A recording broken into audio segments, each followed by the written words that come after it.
हरे कृष्ण दोस्तों, आप सब जानते हैं कि भगवद गीता का पहला अध्याय में अर्जुन काफ़ी शोकपूर्ण अवस्था में होकर रथ के पीछे जा बैठ गए थे।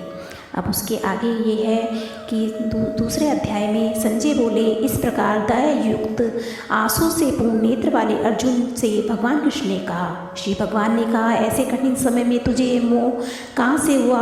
मोह शुद्ध पुरुषों को होता है, इससे नरक और अपयश होगा। हे पार्थ, केवल विभाव को ना प्राप्त हो, यह कायरता तेरे योग्य नहीं। हे परम तप, इस हृदय की कमजोरी को त्याग कर युद्ध के लिए खड़ा हो जा।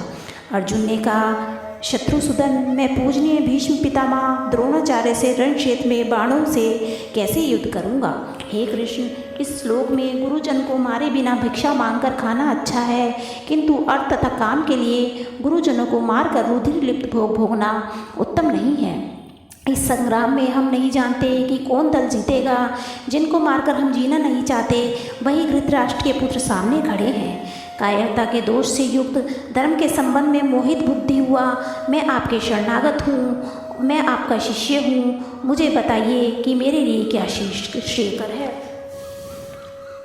मैं पृथ्वी के निष्कंटक राज्य को प्राप्त करूं अथवा देवताओं का आधिपत्य भी हूं, परंतु इंद्रियों को सुखाने वाले शोक को जो दूर करे, ऐसे उपाय को मैं नहीं देखता। संजय ने धृतराष्ट्र से कहा, परम तप अर्जुन श्री कृष्ण से शोकवश इस प्रकार कहकर मैं युद्ध ना करूंगा चुप हो गए। हे भरतवंशी राजन, तब दोनों सेनाओं के बीच में शोक युक्त अर्जुन से श्री कृष्ण भगवान हंसते हुए कहने लगे। हे श्री भगवान ने कहा, हे अर्जुन, तुम शोक ना करने वालों के लिए शोक कर रहे हो और परम ज्ञानियों की भांति बात कर रहे हो, परंतु ज्ञानी जन मरने वालों और जीवित रहने वालों के विषय में शोक नहीं करते। हे अर्जुन, हम लोग और यह राजागण इस शरीर के पहले भी रहे हैं और अब भी विद्यमान है, इसके ना रहने पर फिर भी रहेंगे। जैसे इस शरीर में कुमार, युवा, वृद्धा ये तीन अवस्थाएं होती है, वैसे ही एक देह त्याग कर दूसरा देह प्राप्त होता है। इससे पंडित जन शोक नहीं करते। हे अर्जुन, शब्दादि इंद्रियों के विषय शीत, उष्ण आदि सुख दुख को देने वाले इनको अनित्य जान सहन करो। हे पुरुष ऋषभ, जो सुख दुख को समान जानता है, जिसे इंद्रियों के विषय नहीं सताते, वह अवश्य मोक्ष को प्राप्त करता है। जो नाशवान शीत उष्ण शरीर आदि है, वे अनित्य है। जो अविनाशी आत्मा आदि है, उसका नाश नहीं होता। तत्वदर्शियों ने भाव और अभाव दोनों का तत्व देखा है।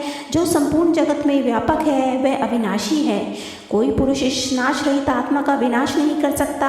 हे भरतवंशी अर्जुन, देह नाशवान है, इसमें रहने वाला जीव अविनाशी, अप्रमेय, शाश्वत है, इसलिए युद्ध करो। हे अर्जुन, जो इस आत्मा को मारने वाला समझता है और जो इसको मर गया समझता है, वे दोनों ही इसे नहीं जानते, क्योंकि यह आत्मा ना किसी के मारे ना किसी के द्वारा मरे। यह आत्मा ना कभी पैदा होता है, ना कभी मरता है और ना कभी मरकर पुनः उत्पन्न होता है। ये अज नित्य सनातन है। शरीर के नष्ट होने पर भी ये आप नष्ट नहीं होता। जो पुरुष आत्मा को नित्य अजन्मा अविकारी समझता है, हे अर्जुन, वह कैसे किसी को मरवाता और मारता है? जो कोई मनुष्य पुराने वस्त्र को छोड़कर नवीन वस्त्र धारण करता है, उसी प्रकार आत्मा पुराने शरीर को छोड़कर नए शरीर को प्राप्त करती है। इस आत्मा का शस्त्रादि छेदन नहीं कर सकते। अग्नि इसे जला नहीं सकती, जल इसे भिगो नहीं सकता, वायु इसे सुखा नहीं सकती।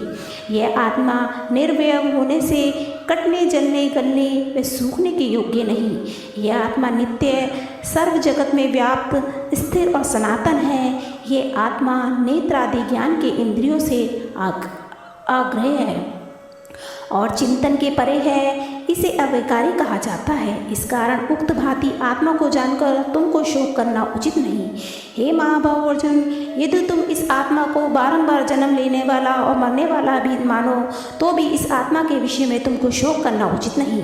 हे अर्जुन, जिसका जन्म हुआ उसका मरना भी निश्चय है, और जो मरता है वह अवश्य जन्म लेता है। अतः इस अनिवार्य विषय में शोक करना व्यर्थ है। हे अर्जुन, मनुष्य आदि प्राणी जन्म लेने के पहले नहीं दिखते, मरने के पीछे भी नहीं दिखते, केवल जन्म मरण के मध्य बीच अवस्था में ही दिखाई देते हैं। तब इसमें सोच करने की कौन सी बात है? कोई विद्वान इस आत्मा को आश्चर्य की भांति देखते हैं, कोई आश्चर्य युक्त वर्णन करते हैं, कोई इसे आश्चर्य श्रवण करते हैं और कोई इसे सुनकर भी नहीं जानते। हे अर्जुन, यह आत्मा संपूर्ण प्राणियों की देह में सदैव अविनाशी है, इस कारण संपूर्ण प्राणियों के प्रति तुमको शोक करना उचित नहीं। हे अर्जुन, स्वधर्म की विचार करके तुमको घबराना उचित नहीं, कारण कि क्षत्रिय को स्वधर्म से प्राप्त हुए युद्ध से बढ़कर भला करने वाला कुछ नहीं। हे अर्जुन, स्वर्ग के द्वार रूप यह युद्ध अपने आप उपस्थित हो गया। पुण्यवान क्षत्रियों को ही ऐसा युद्ध का अवसर मिलता है। अब जो तुम इस क्षत्रिय धर्म रूप युद्ध को ना करोगे तो तुम्हारा धर्म नष्ट होगा, कीर्ति जाती रहेगी, तुम्हें पाप लगेगा, सब लोग तुम्हें दीर्घ काल तक बुरा कहेंगे। मान्य पुरुष को ऐसी कीर्ति मरण से भी अधिक दुख देने वाली होती है। ये सब महारथी तुमको रणभीरू मानेंगे और जो तुमको बड़ा योद्धा मानते हैं उनकी दृष्टि में तुम तुच्छ हो जाओगे। तुम्हारे शत्रु तुम्हारे पराक्रम की निंदा करके निंदित वचनों को कहेंगे, इससे अधिक दुख क्या होगा।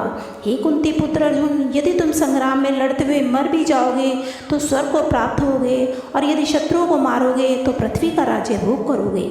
इस कारण निश्चय करके युद्ध के लिए उद्गत हो जाओ। सुख दुख, लाभ हानि, विजय पराजय, इन सब को समान जानकर युद्ध की तैयारी करो, इससे तुमको पाप नहीं लगेगा। हे अर्जुन, जो कुछ मैंने तुमसे अब तक कहा वह सांख्य शास्त्र के अनुसार आत्मा और देह के तत्व को समझाया है। अब उसी को कर्मयोग से कहता हूँ, सुनो, इससे कर्म बंधन छूट जाएंगे। इस कर्मयोग के आरंभ में किए गए कर्म का न्यूनाधिक होने पर भी नाश नहीं होता और दोष भी नहीं होता। इस कर्म के आरंभ किए हुए लवलेश भी संसार के भय का रक्षक होता है। हे कुरुवंशी अर्जुन, व्यवसात्मक बुद्धि एक है, जिनकी बुद्धि निश्चल है वे मोक्ष साधना रूप कर्म योग में लग जाते हैं, परंतु जिनका मन चंचल है उनकी बुद्धि अनेक है, उनकी शाखाएं भी अनेक है। हे अर्जुन, मूर्ख लोग स्वर्ग से बढ़कर दूसरा सुख नहीं कहते और वेद में कहे हुए कर्म में ही प्रीति रखते हैं। भोग और ऐश्वर्य में जिनका मन फंसा है उनके हृदय में निश्चयात्मक बुद्धि नहीं उत्पन्न होती, कारण कि जिनका चित्त सदैव भोगादि में रमता है, जिन पुरुषों का मन भोग ऐश्वर्य में आसक्त रहता है, चित्त एकांत होने पर भी परमेश्वर में उनकी निश्चयात्मक बुद्धि नहीं होती।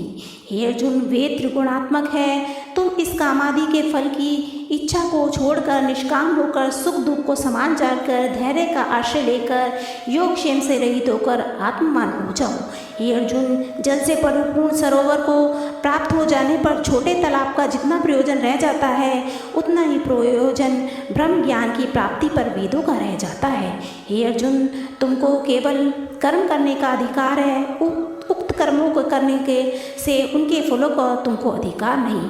कदापि तुम कर्मों के फल की इच्छा नहीं करना, वैसे ही कर्म न करने का भी साहस न करना। हे धनंजय, तुम सब संग को त्याग कर योग में स्थित होकर कर्म करो। सिद्धि और असिद्धि को समान भाव से देखो, क्योंकि सिद्धि असिद्धि में समानता मानना ही योग है। हे धनंजय, बुद्धि योग अर्थात व्यवसात्मक बुद्धि से दूसरा काम्य कर्म कार्य बहुत दूर है, इसलिए बुद्धि योग द्वारा ईश्वर से मिलने की इच्छा करो, कारण कि फल की इच्छा करने वाले सभी दीन होते हैं। जो बुद्धि योग से कर्म करता है वही संसार में संचित पाप पुण्य को त्याग देता है, इससे तुम बुद्धि योग में प्रवृत्त हो। ऐसे योग सब कर्मों में कुशल कारक है। समझदार मनीषी लोग कर्म में जायमान फल का त्याग कर जन्म के बंधन से छूटकर व्याधि रहित पद को प्राप्त होते हैं। हे अर्जुन, जिस समय निष्काम कर्मों से तुम्हारी बुद्धि मोह रूपी दलदल को त्याग देगी, उस समय सुने हुए और सुनने में आने वाले भोगों से तुमको वैराग्य प्राप्त होगा। हे अर्जुन, अनेक विषयों को सुनने से जो तुम्हारी बुद्धि चलायमान हो गई है, जब वह मेरे वाक्य में स्थिर हो जाएगी तो तुम योग को पाओगे। अर्जुन ने पूछा, केशव, आत्म रूप में समाधि लगाकर निश्चित बुद्धि वाले रखने वाले पुरुष का क्या लक्षण है और स्थिर बुद्धि वाला पुरुष कैसे भाषण करता है, कैसे बैठता है, कैसे गमन करता है, ये मुझे समझाइए। श्री भगवान ने कहा, हे पार्थ, जब पुरुष मन की कामनाओं को छोड़कर अपनी आत्मा में ही मन में संतुष्ट होता है तब वह उक्त लक्षणों के द्वारा स्थित प्रज्ञ कहा जाता है। प्रीति, भय, क्रोध इनसे रहित होकर दुख प्राप्त होने से भी जिसका चित्त व्याकुल न हो और सुख की इच्छा भी न करे वही मुनि स्थित प्रज्ञ कहलाता है। जो स्त्री पुत्र आदि के लिए स्नेह रहित होकर शुभ अशुभ कर्मों का में आनंद तत्व द्वेष न मानता हो, उसकी बुद्धि स्थिर रहती है। जब योगी पुरुष कछुए की भांति शब्द आदि विषयों से इंद्रियों को चारों ओर खींच लेता है, तब उसकी योगी की प्रज्ञा समाधि में स्थित होती है। जो कुछ भी आहार नहीं करता उसकी इंद्रियां विषयों से अलग होती है, परंतु उसकी विषयों में आसक्ति आदि अलग नहीं होती और परमात्मा के दर्शन से स्थित प्रज्ञ पुरुष की वह शक्ति भी अलग हो जाती है। हे कुंती पुत्र अर्जुन, विचारवान और प्रयत्न करने वालों के मन को भी आसक्ति का नाश न होने के कारण इंद्रिय बल से खींच लेता है। जो योगी सब इंद्रियों का दमन कर मुझ में तत्पर हो जाता है और जिसकी इंद्रिया वश में है वही स्थित प्रज्ञ है। शब्द आदि विषयों का मन में चिंतन करते करते पुरुष को उन विषयों में आसक्ति होती है। आसक्ति से काम और काम से क्रोध उत्पन्न होता है, क्रोध से मोह होता है, मोह से स्मृति नष्ट होती है, स्मृति नष्ट होने से प्राणी सब भांति के फल से विमुख होकर नष्ट हो जाता है। जो मनुष्य मन को अपने वश में किए हुए राग द्वेष रहित होकर इंद्रियों के विषय में अनुभव करता है वह निसंदेह शांति को प्राप्त करता है। जिस शुद्ध होने से प्रसन्नचित पुरुष की बुद्धि भी शीघ्र आत्म के अनिष्ट हो जाती है। हे अर्जुन, अजितेंद्रिय पुरुष की बुद्धि स्थिर नहीं होती और उस पुरुष को आत्मज्ञान भी नहीं होता। उसकी आत्मा शांति को प्राप्त नहीं होती। शांति के बिना उसे ब्रह्मानंद का सुख की प्राप्ति कहाँ से होगी। मन विषयों को भोगने वाला इंद्रियों के पीछे लगा फिरता है और फिर वह बुद्धि को भी खींचकर ऐसे ले जाता है जैसे वायु जल में नाव को खींचता है। अतः हे महाभाव अर्जुन, जिन पुरुष की संपूर्ण इंद्रिया विषयों से निवृत्त हो जाती है उसी की बुद्धि आत्म के निष्ठ होती है। समस्त प्राणियों के लिए जो रात्रि होती है उसमें योगी जागता है और जिस समय प्राणी जागते हैं वह परमात्मा तत्व में का मनन करने वालों की रात्रि है।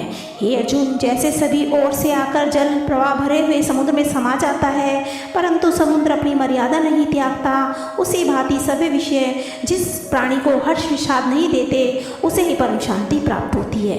विषयों की इच्छा वाले कामी पुरुष को नहीं। जो पुरुष कामनाओं को छोड़कर इच्छा रहित हो व्यवहार करता है, ममता व अहंकार का त्याग करता है, वह पुरुष शांति को प्राप्त होता है। हे पार्थ, यह ब्रह्म प्राप्त की स्थिति है। इसी को जो प्राप्त होता है वह फिर संसारी रूपी मोह में नहीं पड़ता। अंत समय में मेरे इस ब्रह्म स्थिति में जो क्षण मात्र भी स्थिर रहता है वह ब्रह्म सहसायाजू को प्राप्त होता है। बोलो श्री कृष्णचंद्र भगवान की जय। दूसरा अध्याय संपूर्ण।